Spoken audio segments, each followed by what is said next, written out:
Dough is going to take longer, about 4 hours to double in size, but that's what you're looking for the dough to double in size. Then turn it out onto a clean surface, divide the dough into 4 pieces, You roll them use out Google, so why am round I getting rolls the about as notification? wide as your index finger. Your Then account's start on my to coil phone. them around in a tight spiral, Yeah. keeping it as flat as possible, and then tuck the end in under the dough and pinch it to the dough so it doesn't come apart when you boil it. You And can then undo set them that. on a baking sheet and cover them with a damp cloth and let them rise again for another couple of hours. When they look nice and puffy, they are ready, and you bring 2 quarts of water to a boil, and then add a quarter cup of honey. Now, in the image of the Egyptians making this bread, it shows them using some sort of sticks to put these in the liquid. I think that that's going to take a skill that I just don't have. I honestly can't even figure out how they're doing it.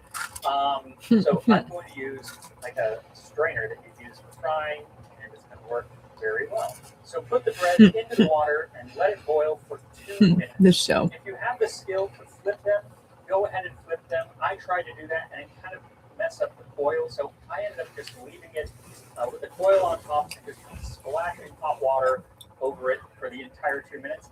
It seemed to work just fine. Once they're boiled, lift them out of the water and set them on a wire What is rack. that? Dry That's not water, that's oil. Once they're But cool, you those can are put the loaves back onto the baking sheet, Egyptian put them in the cakes. oven at 425 The recipe is from degrees ancient Fahrenheit, Egypt. 218 Celsius, and bake them Looks like for honey about buns. 15 minutes. And that's essentially what they are, yeah. For us to head back to ancient Egypt and learn more about their bread.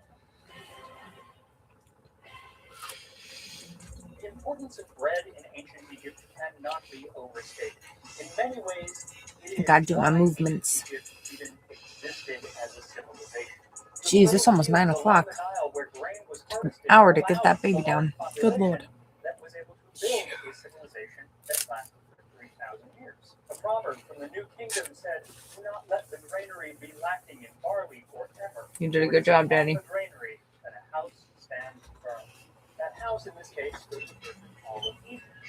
Because bread was absolutely everything. Bread and beer, which is just a drinkable form of bread, especially back then, it was actually made with bread. But not only did everybody eat it, but people were paid in it. The people that built the pyramids were largely paid in bread and beer.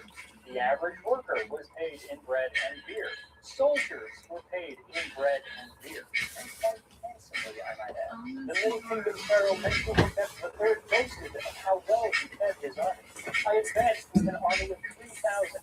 The battle arena extended to the river and desert. I gave every man a skin of hide and a long stick to carry things, as well as 2 buckets of water and 20 loaves of bread for each day's rent.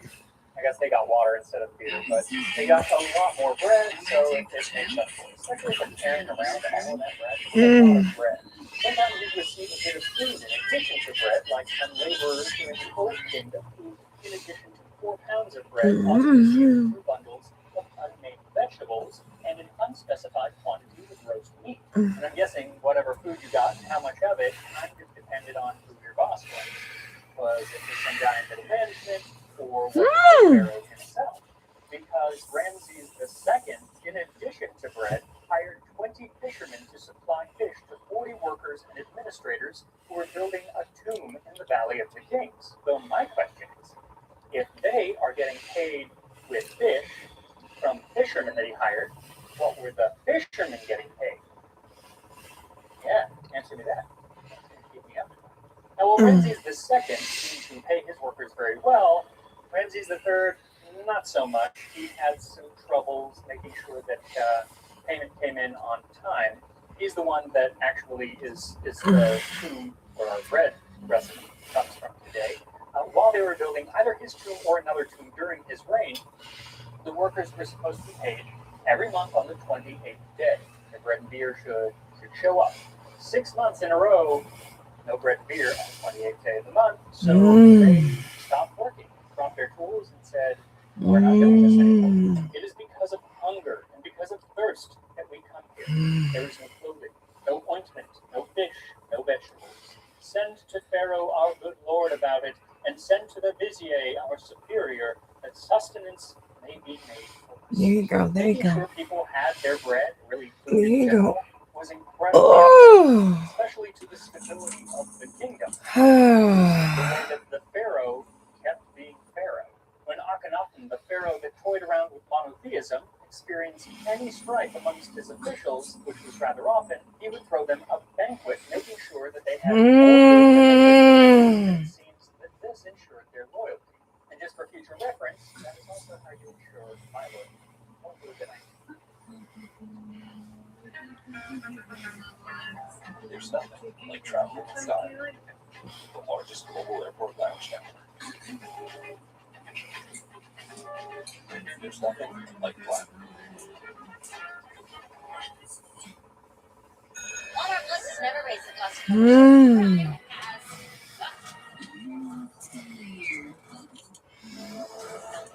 shine.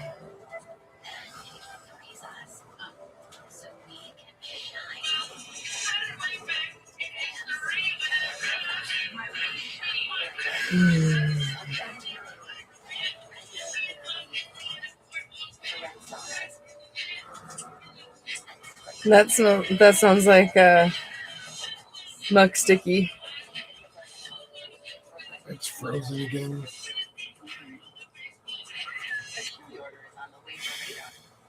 And that sound means chewier than root. Earwipe, kibble. I discovered something kind of hilarious today. It's a vocal funny. It might sound a little obnoxious at first, okay?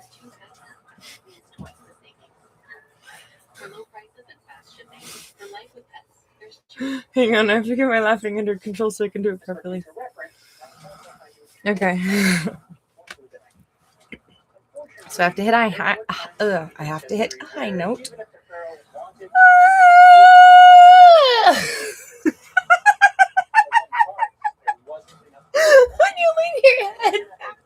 When you lean your head back.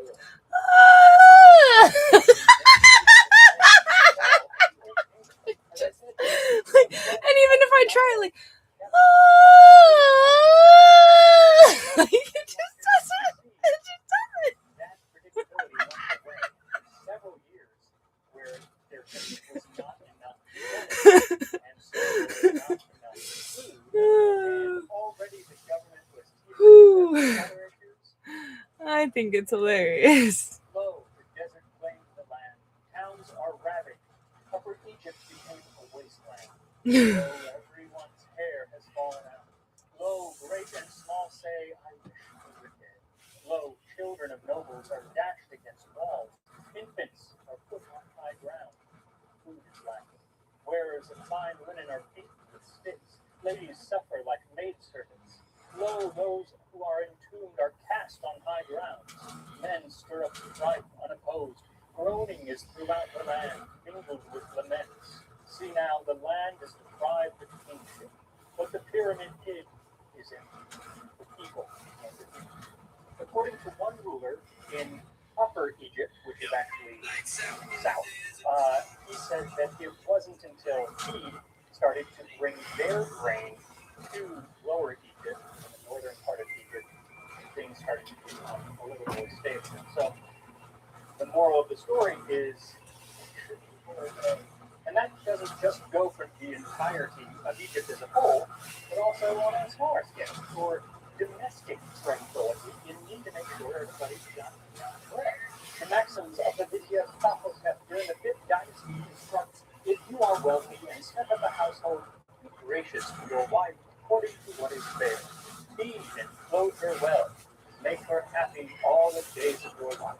Because if you don't feed your wife, someone else will have to do it for you. There is a collection of papyri from Yer El-Medina. This was the village that housed all the workers who built the tombs in the Valley of the Kings. And they tell us so much about daily life of kind of your average person at this period in time. There's one note from a worker whose co-worker, has kicked his wife out of the house. His wife spent 40 days dwelling with me in my house, and I provided for her, giving her one sack of hammer and oats. And I assumed that it was her duty to grind that sack of hammer into flour, because it was very often the woman's job to do that. A lot of work to do. But if you had a sister, you could offer to call that order back on her. when the empty ships to her sister, Eve, I shall send you barley, and you shall have it ground for me, and add emmer to it, and you shall make me bread with it, for I have been quarreling with Medemoth, my son. I will divorce you. He keeps saying that he quarrels with me on account of my mother, questioning the amount of barley required for bread. Now your mother does nothing for you, he keeps telling me, and says, although you have brothers and sisters, they don't take care of you. He keeps telling me, in arguing with me daily. So much of ancient Egyptian history is, found on the walls of tombs of great pharaohs and viziers. It's the events of big wars and politics and everything, and that's all really, really cool. But I am living for the hot dogs in this little book. So there is some quality stuff and some more formal writings at the time, like the instructions of Anu, which were basically written from a father to a son, telling him how to live life. And one of them starts off very sagely: give back in abundance the bread my mother gave me. Support her as she supports me. Then it goes on to ancient Egyptian guilt. Your mother had many burdens in you. You were born late, but she harnessed herself still. Breast in your mouth for 3 years while you flourished. Your excrement disgusted, but she was not disgusted, saying, what shall I do? She sent you to school when you were taught to write, and she waited for you daily with bread and beer in her house. You take care of your mother in her old age. I love these parables. Anyway, there are a lot of these wise sayings that have to do with bread, and some are even geared toward the pharaoh himself. Like King Menekade was instructed that when people come to you to pay homage, you can't expect them to be equal. If one has the grain to give, give this, since they are humble before you, and be content with your own loaves of bread and beer. Granted comes to you unhindered, so do not destroy the market of money. Do not eat bread without giving some to those near you who do not have it. Since the bread is entrusted to your hand, be content if you are satisfied with 3 loaves of bread and 2 cups of beer. If your stomach still feels hunger, overall, watching your fellow men well, making sure that everyone is well fed. But it also applies to the gods. And for the temple, eat bread in the house of the god, replenish the offerings, multiply the sacrificial loaves, increase the daily offerings, if prophets in who does so. It was essential to offer bread to the gods, especially during festivals. There was one festival during the reign of Ramses III, god Amun-Ra, where it said that Ramses gave 2.8 million loaves of bread to the gods. Of course, bread was also for the people who were in the villages around the temple, because the food would go to the god, sit on the altar. If God bad enough, then the priests would take the food and give it to the people and keep some for themselves. As one text from the Temple of Edfu explains, one lives on the provision of the gods, but this is always food which feeds the altar after the god is satisfied. My question is, how do they know when God was satisfied? Because he never said, I'm done eating, right? I guess the priest was done. Play that by ear. Either way, my bread is about to be done, and I am not going to offer it to God. I'm just going to go ahead and eat it right now. So once the bread is fully baked, remove it from the oven, set it on a wire rack to cool before eating, and here we are. The boiled spiral bread of Ramses III. I guess it is water. Say, they turned out really, really well. I kind of thought while I was boiling them that they would completely disintegrate, but they didn't. They look a lot like, I'm going to say cinnamon rolls. I don't have patties, but I'm going to say cinnamon rolls. It smells so good. It must be the honey in the water. It does have a little honeyness on the outside. Let's open it up here. So it's very dense, which I knew. Just with this grain, just what's going to happen. But it's not dry. It feels nice. Give it a shot.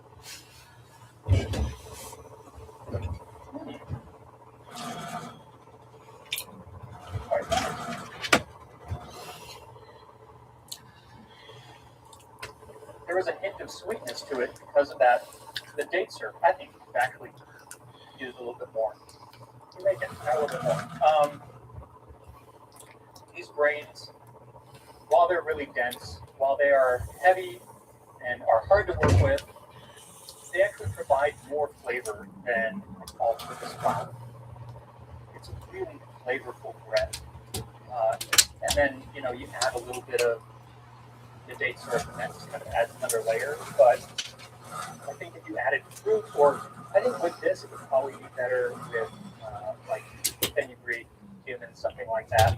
Just complement the flavors better. But really, really nice. The texture is dense. It's kind of chewy. It is kind of like a bagel. The outside is smooth like a bagel. So there is that. I wouldn't say that it is like a bagel entirely. Very different. But it has some I see what the issue is. So this bread obviously was made You're right. in my house, Hang on a but second. it seems that the best bread of ancient What's up? was made with wheat. The bread, which is I threw the damn bone on this side, its water is but sweeter than forgot that she's trapped and she sees it and she wants it. this is how it's made a goose stack. I've never tried that, but maybe I'll try to figure out what they meant by that. And so, yeah, this with some water that I guess is very sweet. Mighty fine. I'll see you next time on Tasting History.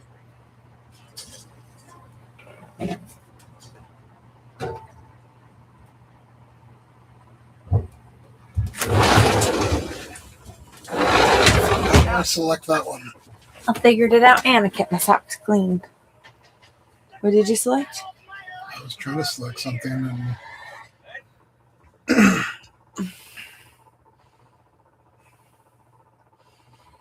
no. In World War II, the people You can on the just- home front of Italy you can suffered from change it, baby. tuberculosis pretty much from the very start. No, there was one about shepherd's pie from the 1800s. You what?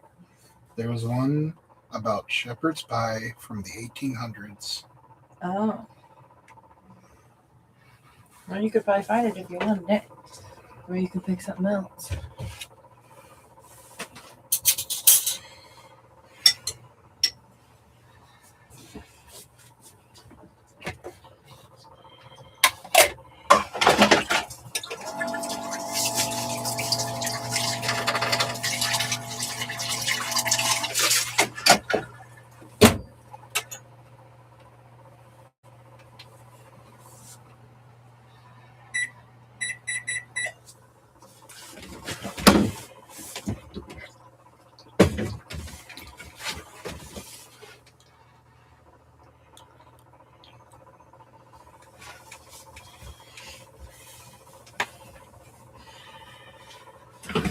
Don't mind me, I'm just doing Next time on everything. Tasting History.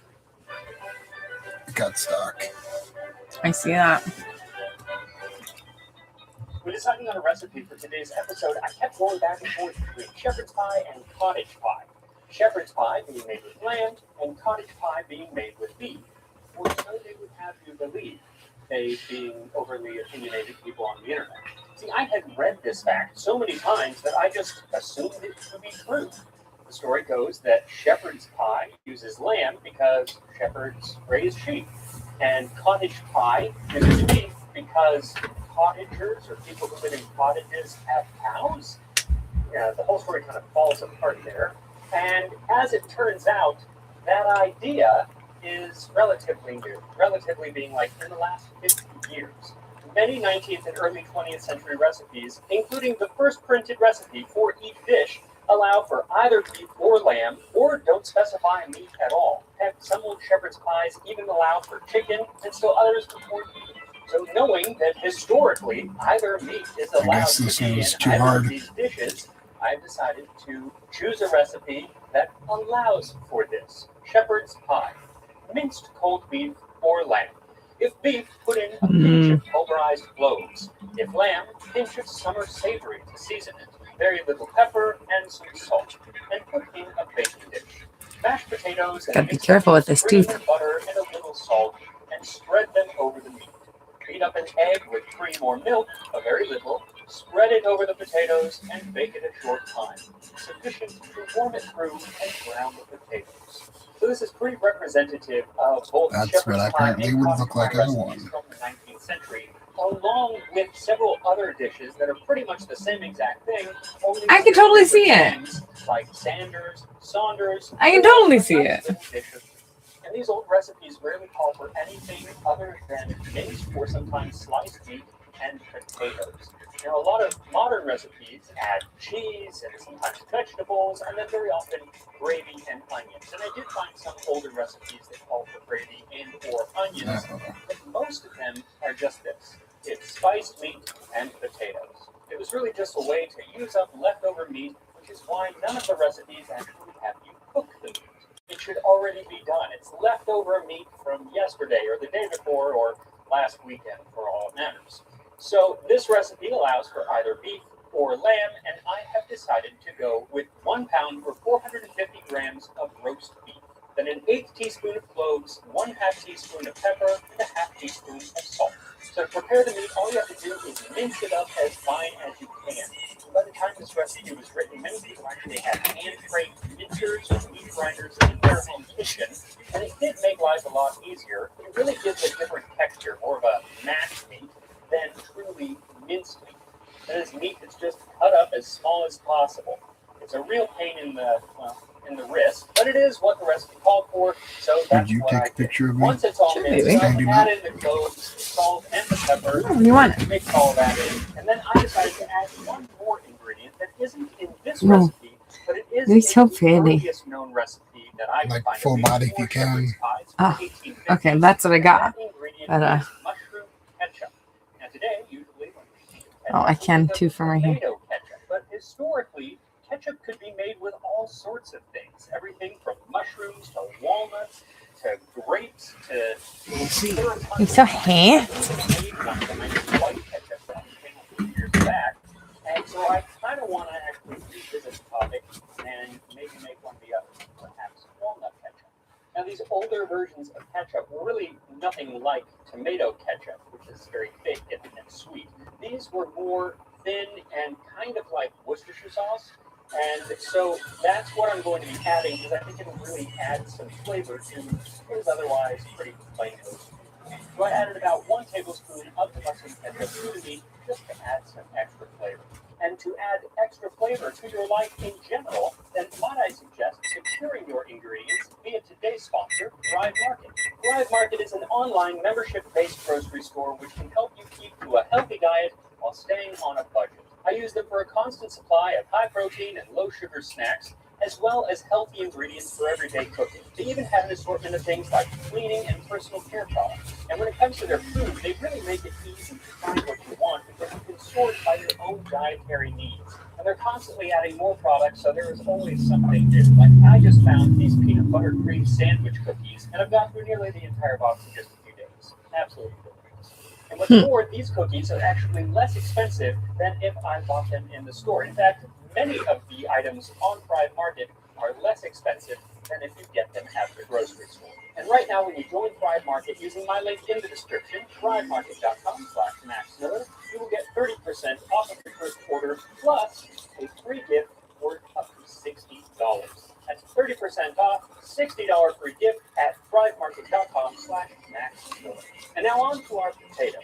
So the amount of potatoes that you're going to need for this dish really varies. It kind of depends on how big of a dish you end up baking this in, but I have never heard anyone say, oh, I've made too many mashed potatoes, so I decided to go with 4 pounds or about 1.8 kilograms of golden potatoes. You can also use rice. Then 3/4 of a cup or 175 milliliters of cream, a 1/3 cup or 80 grams of butter, 1 teaspoon of salt, plus 2 more tablespoons of salt for the water that we're going to boil the potatoes in. So start by peeling the potatoes and then cut them into small pieces, either in quarters or eighths, depending on the size of the spuds. Then add the 2 tablespoons of salt to the water, bring it to a boil, and add in the potatoes. Let them boil uncovered for about 15 minutes or so. You're looking to get them to be easily pierced by a fork, but you don't want them done. Once they're done, you can drain them and leave them in the colander for another 10 minutes to completely drain so they're not watery. Then put them back in the pot that you boiled them in and mash. You can also use a potato ricer if you like, but I like to mash as it lets me release any negative energy I might be holding on to. Therapy when you have potatoes. Next, we're going to add in the butter and the cream, and it helps if the butter and cream are at room temperature or even a little bit warm. It allows them to better incorporate into the potatoes. Also, just like snowflakes, no two potatoes are exactly the same. So some potatoes will need a little more cream, some potatoes will need a little less cream. You don't want this to be too liquidy. You want it a fairly stiff mashed potato mixture. So just add a little bit of cream at a time, and then you might not need the whole amount.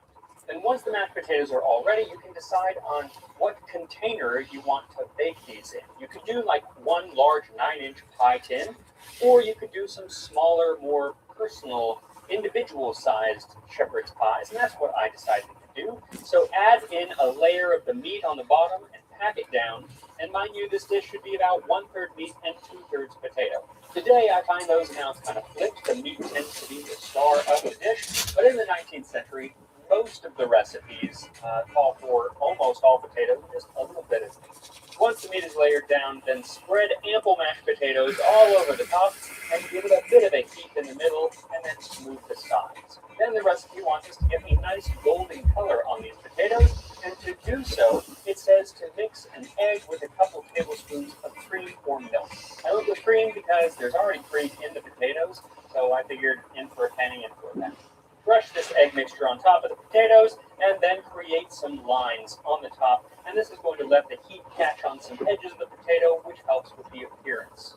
Then set those dishes onto a baking sheet and put that into the oven at 400 degrees Fahrenheit, 205 Celsius, and bake for about 20 minutes or so to get a nice brown color on top. Also, definitely don't forget that baking sheet or some sort of tray, because they do tend to kind of bubble over, and if that drips on the bottom of the oven. So this dish always is a bit of a bone of contention on the internet, at least.